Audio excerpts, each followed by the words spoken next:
както заговори хора, че ще имаме ново зареждане. Две бабълчета и 2 шейкчета, плюс корда и една по-малка кутия, за да си сложа нещата. В този плик на Пепко слагам нещата. Вижте, има кутия, която изработвам разни неща. Има кутия с... телефона падна с високи хора.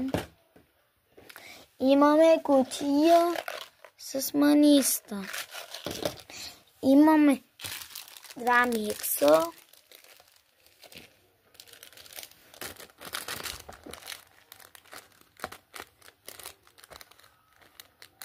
Така. Има пликчета за опаковане. Тези са по 40 стотинки едно. 40 стотинки 2 пликчета. Едно е по 20. Имаме giveaway, който сега отивам да тегля.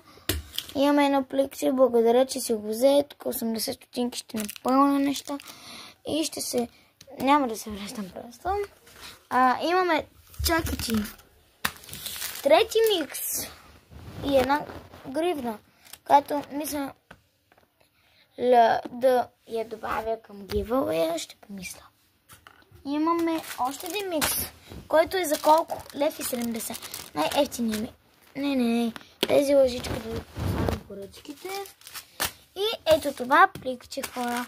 Сега към giveaway ще се върна и ще ви покажа какво съм добавила. Хора, не спрях. Ето така, хора, изглежда пакования giveaway. И ако искате, хора, нещо да си поръчате, пак повтарям, налично това не го продавам, нито пък това. Това кой се би купил? Никой. И сега, хора, ще приключваме. Сега ще ви покажа в шкафа какво имам останало. Такова заплетене на гривни, химикалка за поръчки и абсолютно нищо друго, съм топчето гоблин. И да, хора, и ако искате пак повтарям нещо да си купите, продавам неща, ще има giveaway, като стигнем 100%, 1000, не знам. Има такова за телефон, който не се продава. Това е подаръка на Сеси. Едно такова, което е за 15 лева.